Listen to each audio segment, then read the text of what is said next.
राम राम सभी को। Hello everyone, my name is Deepika and I welcome you on your own YouTube channel Desi DY English with Deepika. I hope आप सभी अच्छे होंगे, मैं भी अच्छी हूँ। बहुत दिनों के बाद फिर से ये वीडियो अपलोड कर रही हूँ मैं। एक्चुअली यूट्यूब के चैनल पे कोई प्रॉब्लम आ गई थी, इसलिए वीडियोज अपलोड नहीं हो रही थी। पता नहीं मेरे साथ ही ऐसे क्यों होता है, but it's okay.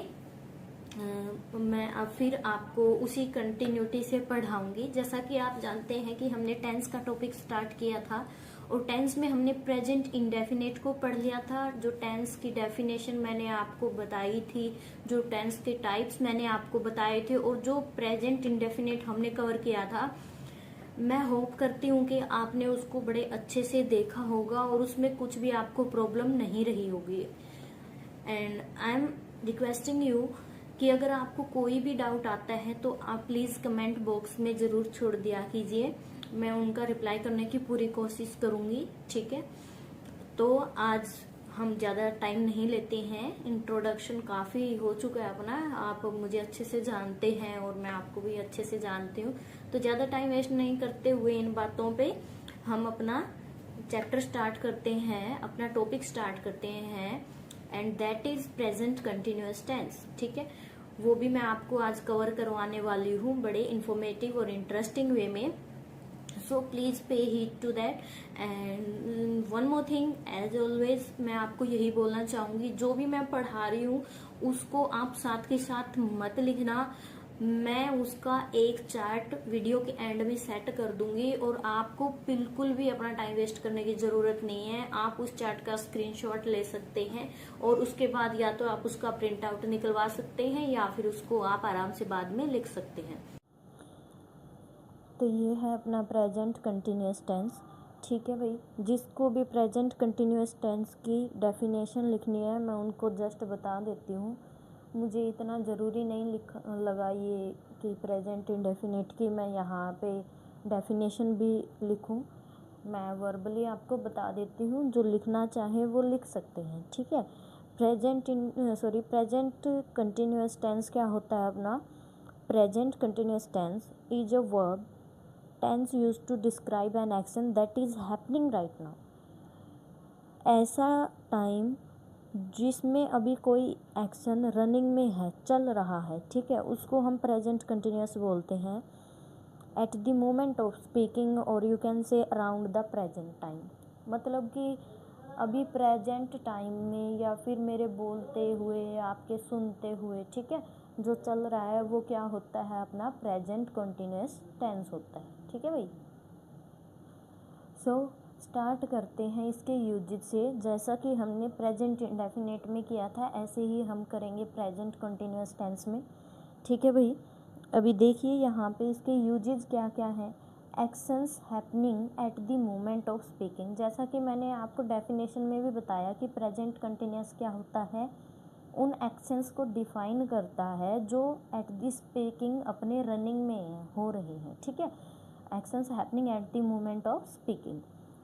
Temporary actions और सिचुएशंस, जो अपनी टेम्परेरी सिचुएशंस होती हैं या एक्शंस होते हैं उनके लिए भी प्रेजेंट कंटिन्यूअस टेंस का यूज किया जाता है। टेम्परेरी इन द सेंस कि कोई चीज़ अभी चल रही है बट एट सम फेज की वो एंड कर जाएगी। जैसे कि अभी मैं आपको पढ़ा रही हूँ, so it is not possible कि मैं लाइफ टाइम पढ़ाती रहूँ without taking any break. Okay, ऐसा तो नहीं है कि बिना किसी ब्रेक के ही मैं पढ़ाती जाऊँ। ठीक है, थोड़ा बहुत तो ब्रेक लेना ही पड़ेगा मुझे अगर मैं कंटिन्यूसली भी पढ़ाना चाहूँ। ठीक है, आज पूरा दिन पढ़ा लूँगी, दो दिन पढ़ा लूँगी या 10-15 दिन भी मान लो खींच के मैं पढ़ा देती हूँ बिना रुके। ठीक है, लेकिन वो तो नहीं है ना कि उसका कोई एंड ही नहीं है, एंड तो है ही उसका। ठीक है, और आप पढ़ रहे हैं उस चीज़ का भी कोई एंड है। ये नहीं है कि आप कंटिन्यूसली दिन रात बिना सोए खाए पिए पढ़ते रह सकते हैं। ठीक है, तो जब एक टेम्परेरी एक्शन होता है या सिचुएशन होता है उसमें भी हम कंटिन्यू टेंस लगाते हैं। ठीक है, जैसे जैसे हम एग्जाम्पल्स करेंगे वैसे वैसे आपको चीज़ें काफ़ी क्लियर हो जाएंगी। So don't worry about it. ठीक है भाई, आगे देखिए फ्यूचर प्लान्स और अरेंजमेंट्स। फ्यूचर के जितने भी अपने प्लान्स होते हैं, अरेंजमेंट होती है, उनको भी हम क्या बोलते हैं, कंटिन्यूस टेंस में लेते हैं, ठीक है। और जो मान लीजिए रिपीटेड एक्शंस हैं, ठीक है, इरिटेटिंग मतलब आपको इरिटेट कर रहे हैं, तंग कर रहे हैं, ऐसे रिपीटेड एक्शन जो आपको इरिटेट करें, तंग करें, उनको भी हम प्रेजेंट कंटिन्यूस टेंस में रखेंगे, ठीक है। फॉर एग्जाम्पल फ्यूचर प्लान अपना क्या हो सकता है, फ्यूचर प्लान और फ्यूचर अरेंजमेंट्स। मान लीजिए कि मैं कल दिल्ली जा रही हूँ, ठीक है। एक तो है मैं बोलूँ कि मैं दिल्ली जाऊँगी, एक मैं बोलूँगी कि कल मैं दिल्ली जा रही हूँ, ठीक है। अलग अलग सेंस में बोला जाता है तो उसका टेंस भी वहीं पे चेंज हो जाता है, ठीक है। तो आप अगर बोलेंगे कि मैं कल दिल्ली जा रही हूँ तो आप क्या बोलोगे, I am going to Delhi tomorrow, right, ऐसा आप बोलेंगे। तो उसमें क्या हो जाएगा, going to is I am going to क्या हो गया, कंटिन्यूएशन को दिखा रहा है, कंटिन्यू टेंस में आ गया है, ठीक है।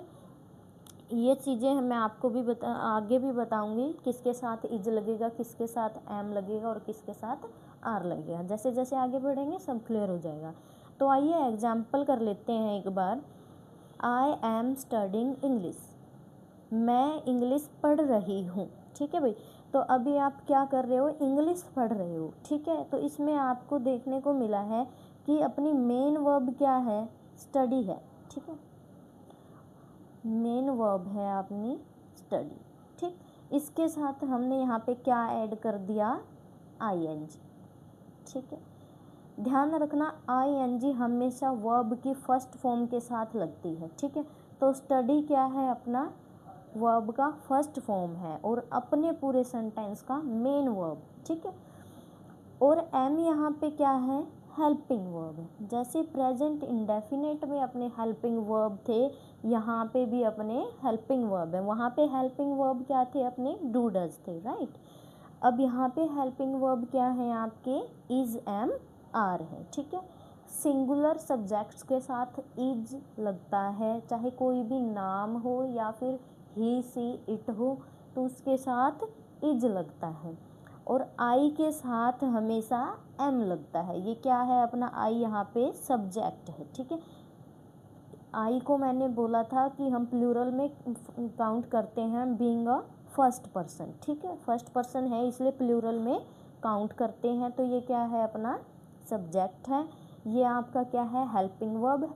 आई के साथ हेल्पिंग वर्ब हमेशा एम आता है, ठीक है। I am studying main verb के साथ प्लस आईएनजी और इंग्लिश, ये क्या है अपना ऑब्जेक्ट, राइट। सो अब मेरे ख्याल से जैसे जैसे आपका टेंस का चैप्टर कंप्लीट होगा, मुझे नहीं लगता आपको पार्ट्स ऑफ स्पीच में कोई भी प्रॉब्लम आएगी करने में, क्योंकि पार्ट्स ऑफ स्पीच में आपको क्या करना होता है, सेंटेंस के अंदर दिए हुए एक एक वर्ड को समझना होता है कि ये क्या है, ये नाउन है या फिर ये प्रोनाउन है या फिर आपका वर्ब है, एडवर्ब है, एडजेक्टिव है, कंजक्शन है, लिंकिंग वर्ड है, कुछ भी है। ये अपने parts of verb, parts of speech होते हैं, ठीक है। 8 होते हैं ये, noun, pronoun, adjective, adverb, verb, like this, ठीक है। 8 होते हैं भाई, वो हम अलग से भी करेंगे टॉपिक अपना, ठीक है। तो मेरे ख्याल से मैं जितना बार बार इन चीज़ों को रिपीट कर रही हूँ, आपके लिए चीज़ें आगे और भी ज़्यादा आसान हो जाएंगी। ऐसा नहीं है कि मुझे वीडियो को लॉन्ग करना है या फिर टाइम ही वेस्ट करना है, मैं इसलिए ये चीज़ें बार बार बताती हूँ जिससे कि आपके माइंड में ये चीज़ें सेट हो जाए, ठीक है। अब आप क्या समझ सकते हैं कि जो भी अपना सब्जेक्ट होता है वो क्या होता है, हमेशा नाउन या प्रोनाउन होता है, ठीक है भाई। ये ध्यान रखना यहाँ पे चीज़ें। तो जब भी सेंटेंसेस दे के आपसे पार्ट्स ऑफ स्पीच पूछ लिया जाए तो उसमें जो आपका सब्जेक्ट होगा उसमें आप इजीली बता पाएंगे। 8 में से आपके लिए चूज़ करना बड़ा आसान हो जाएगा कि वो कौन सा पार्ट ऑफ स्पीच है, या तो वो नाउन होगा या फिर वो प्रोनाउन होगा, ठीक है भाई। So move to the next example. She is cooking in the kitchen, वो किचन में क्या कर रही है, कुक कर रही है। So she is singular subject है, राइट, सिंगुलर सब्जेक्ट है। शी यहाँ पे लड़के की बात हो रही है, ही लड़के के लिए होता है, सी लड़की के लिए होता है, as we all know. Is यहाँ पे आ गया। मैंने आपको पहले ही बोला था कि ही, सी, इट और किसी भी नाम, किसी भी सिंगुलर नाउन के साथ, सिंगुलर सब्जेक्ट के साथ इज आएगा। कुक यहाँ पे अपना मेन वर्ब है, राइट, और इसके साथ हमने ing लगा रखा है। So always remember one thing, ing हमेशा वर्ब की फर्स्ट फॉर्म के साथ लगेगा भी, ठीक है। कभी भी कुक्ड के साथ ing लगा आपने देखा हो अपने इतने स्टडी के कैरियर में, ठीक है, सॉरी स्टडी के फील्ड में, तो आप अपनी जो बेसिक नॉलेज है उसको भी एक बार एनालाइज करके देखिए कि आपने जब भी ing फॉर्म देखी है तो वो वर्ब की फर्स्ट फॉर्म के साथ ही देखी है। सो ऑब्जेक्ट यहाँ पे क्या है आपका, in the kitchen, right. Move forward. We are watching a movie. So we क्या है यहाँ पे, हम मतलब एक से ज़्यादा लोग हैं हम, तो ये क्या हो गया आपका प्लूरल सब्जेक्ट है, राइट। और प्लूरल सब्जेक्ट्स के साथ क्या आएगा अपना, आर हेल्पिंग वर्ब आएगा, ओके। हेल्पिंग वर्ब क्या आएगा आपका, आर।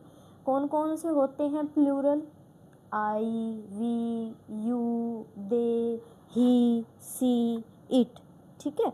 ये सब क्या होते हैं अपने, ये होते हैं अपने प्लूरल, ठीक है। इनके साथ क्या लगाओगे आप, आर हेल्पिंग वर्ब लगाओगे, ठीक है भाई। Move forward to our next example, that is fourth, it is raining heavily, ठीक है। क्या है, अगर तेज बिल्कुल मूसलाधार बारिश हो रही होती है तो हम उसको क्या बोलते हैं, रेनिंग हैवीली। मेन वर्ब क्या है आपकी यहाँ पे, रेन, सॉरी इसमें बताना भूल गई, मेन वर्ब था आपका वॉच, ठीक है, और उसके साथ आपने लगाया हुआ है ing, ठीक है।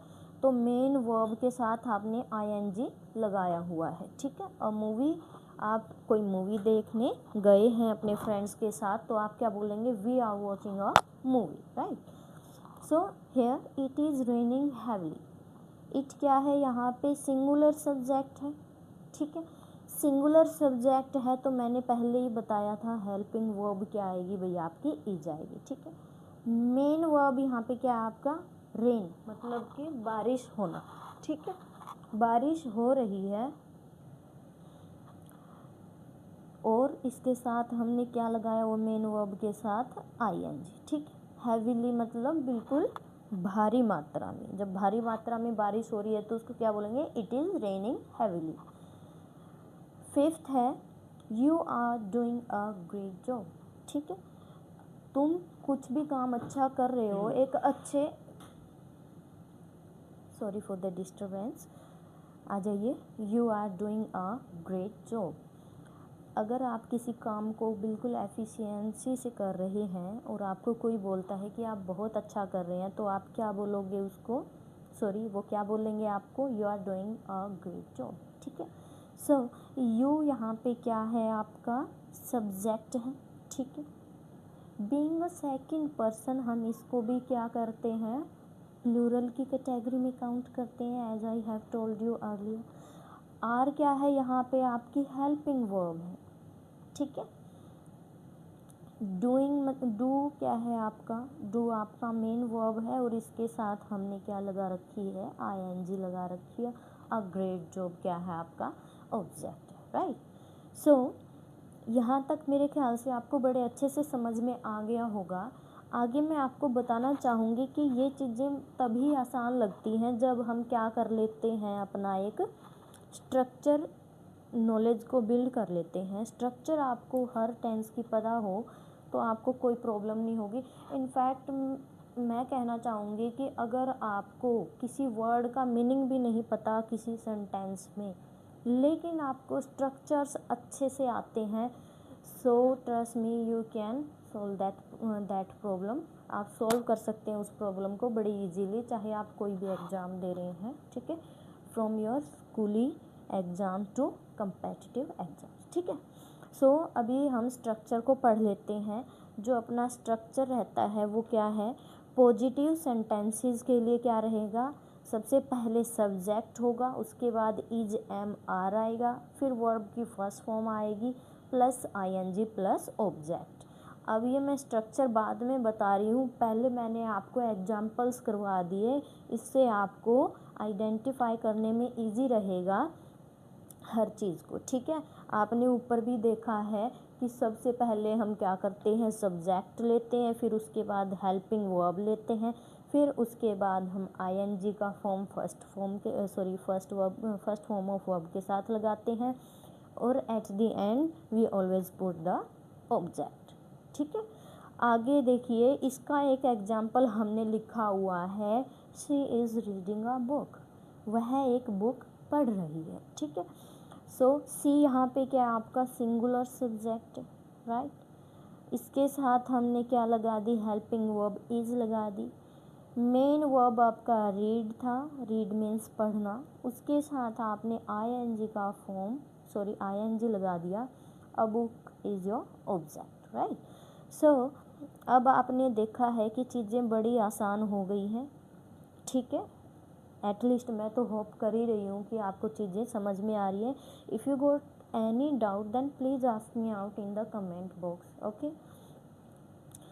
नेगेटिव अगर हमें कोई सेंटेंस बनाना हो तो हम कैसे बनाएंगे। नेगेटिव अपने आप को खुद ही बता रहे हैं कि नेगेटिव क्या होता है। नेगेटिव एक नेगेशन होता है, मतलब ये एक नहीं की सेंस देता है, ठीक है।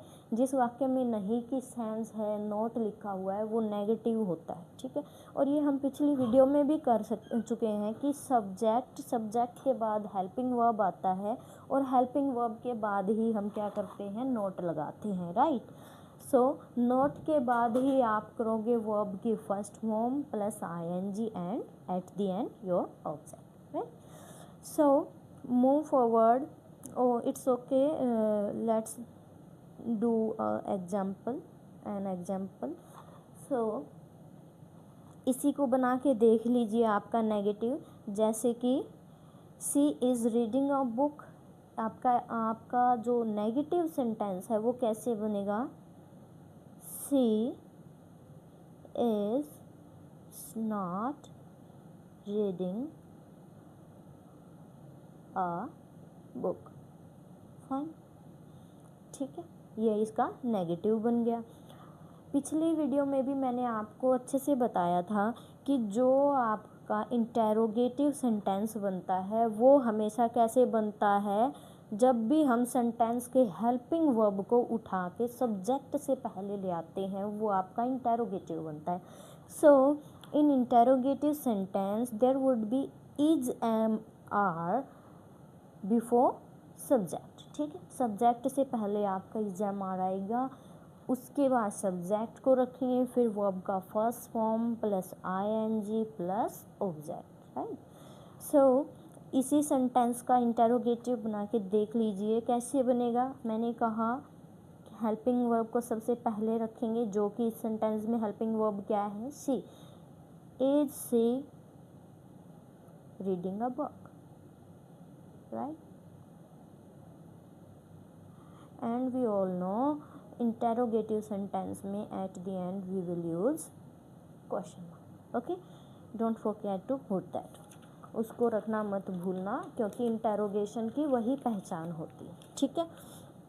आगे चलते हैं, आगे देखते हैं हम अपने वो सेंटेंसेस जो इंटेरोगेटिव भी होते हैं और साथ के साथ नेगेशन भी शो करते हैं, नेगेटिव भी होते हैं, ठीक है भाई।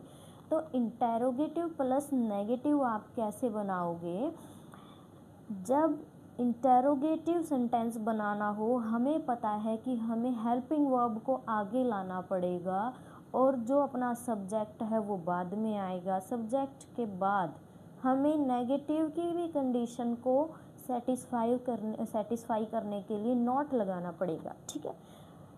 इसमें हेल्पिंग वर्ब आगे आ जाएगा, फिर सब्जेक्ट आएगा और फिर नॉट आएगा, ठीक है। और बाकी का पीछे का सेम रहेगा, वर्ब की first form plus object and at the and question, right. So let's make a sentence, वो जो हमने बनाया था she is reading a book, उसी को बना लीजिए, इजी रहेगा आपके लिए। इज शी, इंटेरोगेटिव बनाया था तो क्या बनाया था, is she reading a book, लेकिन अब बनाना इंटेरोगेटिव प्लस नेगेटिव, तो क्या करोगे, सब्जेक्ट के जस्ट बाद क्या लगाओगे, not. Is she not reading a book, right. ठीक है, इंटेरोगेशन को सेटिस्फाई कर रहा है ये इंटेरोगेशन मार्क, क्वेश्चन मार्क, और नेगेशन को सेटिस्फाई कर रहा है आपका ये not. I hope things are clear to you. So here are some signal words. जैसा कि मैंने आपको प्रेजेंट इंडेफिनिट में कुछ सिग्नल वर्ड्स बताए थे कि आप इन सिग्नल वर्ड्स को देख के समझ जाना कि ये प्रेजेंट इंडेफिनिट टेंस है। तो आप कंटिन्यूस टेंस में भी अगर ये सभी वर्ड्स देखते हो तो आप क्या करोगे, वहाँ पे समझ जाओगे कि ये प्रेजेंट कंटिन्यूस चल रहा है। जैसे कि this week, this month, this year, right, sorry this year, इसको कभी भी ईयर नहीं बोला जाता, इसको ईयर बोला जाता है।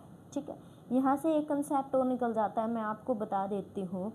हम सभी जानते हैं कि जब वावल की साउंड आती है तो हम एन आर्टिकल का यूज करते हैं, लेकिन कॉन्सोनेंट की साउंड आती है तो हम अ का यूज करते हैं, राइट। सो आपने कभी भी नहीं देखा होगा कि हम कोई काम एक साल में एक बार करते हैं तो उसको हम ऐसे बोले वंस एन ईयर, ऐसा कभी भी नहीं लिखा देखा होगा आपने, लेकिन ये होता है वंस अ ईयर। ठीक है, इसके पीछे का लॉजिक यही है क्योंकि इसकी प्रोनाउंसिएशन हम बिल्कुल बचपन से ही ईयर बोलते हैं एंड दैट इज़ रॉन्ग। इसकी प्रोनाउंसिएशन होती है ईयर, राइट। और ये य क्या है आपका एक consonant sound, right. So always remember that this word is pronounced as year, ठीक है, once a year, ठीक है। सो जब भी आपको सेंटेंस में दिखे this week, this month, this year, तो आप क्या लगाओगे वहाँ पे, प्रेजेंट कंटिन्यूस लगाओगे, राइट। दीज डेज आपको दिख जाए तो आप क्या करोगे, प्रेजेंट कंटिन्यूस लगाएंगे, ठीक है। जैसे कि फॉर एग्जाम्पल आप बोलते हैं कि इस हफ्ते, इस महीने या फिर इस साल मैं क्या कर रहा हूँ, दिल्ली जा रहा हूँ, ठीक है। तो वो क्या हो गया आपका, कंटिन्यूअस हो गया, ठीक है। और अगर आप बोलते हो कि इन दिनों तो मैं बड़ा परेशान चल रहा हूँ, these days I am running very low और I am feeling very low, ठीक है। तो दीज डेज आएगा, वो भी प्रेजेंट कंटिन्यूअस में आएगा। जिस सेंटेंस में एट प्रेजेंट लिखा हुआ हो वो भी आपका क्या रहेगा, वो भी आपका प्रेजेंट कंटिन्यूअस रहेगा, राइट। जैसा कि आप बोल सकते हैं I am having a cup of tea at present, actually I am having tea right now, so मैंने आपको ये बोल दिया। और जैसा कि मैंने आपको बोला राइट नाउ, तो जहाँ पे भी आपको राइट नाउ मिल जाए वहाँ पे भी आप क्या करेंगे, कंटिन्यू प्रेजेंट टेंस लगाएं। सो करंटली, करंटली मतलब हाल फिलहाल में या फिर अभी जो लगातार चीज़ें हो रही हैं। जैसे कि मैं बोल दूं कि करंटली क्या हो रहा है, जो प्रोटेस्ट चल रहा है इंडिया में वो काफ़ी क्या हो गया है, सीरियस हो गया है, ठीक है। टुडे, जब टुडे लिखा होता है तो ऑफ कोर्स आप क्या करेंगे, उसमें प्रेजेंट कंटिन्यूअस लगाएंगे क्योंकि वो आज की बात है। ऐसे ही नाउ, ठीक है। जैसे कि आप फॉर एन एग्जाम्पल आप कह सकते हैं I am going now, it's getting too late, ठीक है, कि ये बहुत लेट हो रहा है और मैं अभी जा रहा हूँ, राइट। स्टिल, स्टिल मतलब आप क्या बोल सकते हो, still I am busy in my studies, ठीक है, कि मैं अभी भी अपनी पढ़ाई लिखाई में बिजी हूँ, ठीक है। ये आपके स्टिल का कंसेप्ट रहेगा, फाइन। सो कुछ अपनी वर्ब की फॉर्म्स ऐसी भी होती है जिनके साथ हम कभी भी आईएनजी नहीं लगा सकते, वो बहुत ज़रूरी हैं भाई, आप उनको जान लीजिए। कुछ मैं आपको बता रही हूँ, कुछ आपको अपनी फर्दर स्टडी में पता चलता रहेगा जैसे जैसे हम आगे चैप्टर्स करेंगे, ठीक है। जो अपनी स्टेट वर्ब होती है ना, स्टेट इन द सेंस जो अपनी अवस्था को बताने वाली वर्ब होती हैं, कौन सी कह रही हूँ मैं, स्टेट वर्ब, जिससे अपनी अवस्था का, अपनी फीलिंग्स का, इनका पता चलता है, वो अपनी स्टेट वर्ब होती है, ठीक है। जैसे कि जानना, know, right, love, like, hate, believe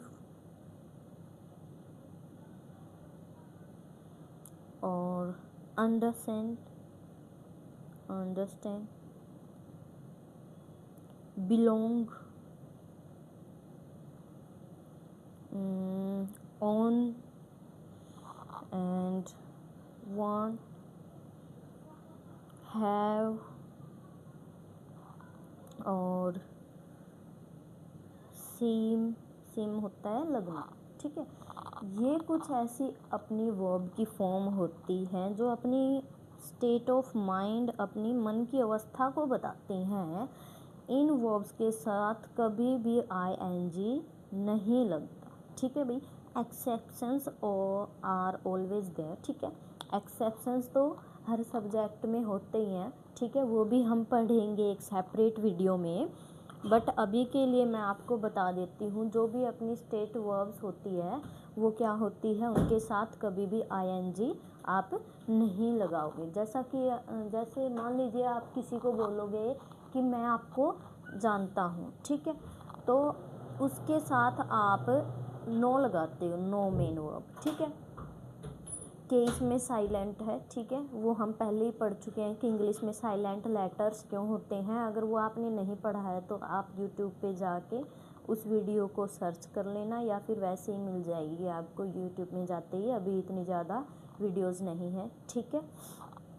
so आप ये नहीं बोलोगे आई एम नोइंग यू या फिर I am in loving you, ऐसा कुछ नहीं होता। I am liking you, I am hating you, ऐसा नहीं होता, ठीक है। इनके साथ ing नहीं लगता है। कैसे बोलते हो, I know you, I love you, I like you, I hate you, I believe you, ठीक है, ऐसे लगता है, ऐसे बनता है भाई। कभी भी इनके साथ आप ing फॉर्म को यूज नहीं करेंगे, ठीक है। सो फ्रेंड्स, आई होप आपको वीडियो अच्छी लगी होगी, और जैसा कि आप प्रेजेंट इंडेफिनिट को अच्छे से समझ पाए हैं, ऐसे ही आप प्रेजेंट कंटिन्यूअस को भी समझ पाए होंगे। कोई भी प्रॉब्लम आती है, if you got any doubt then please ask me out in the comment box, ठीक है। I will always welcome your doubts and your queries. So ठीक है, राम राम सभी को, थैंक यू।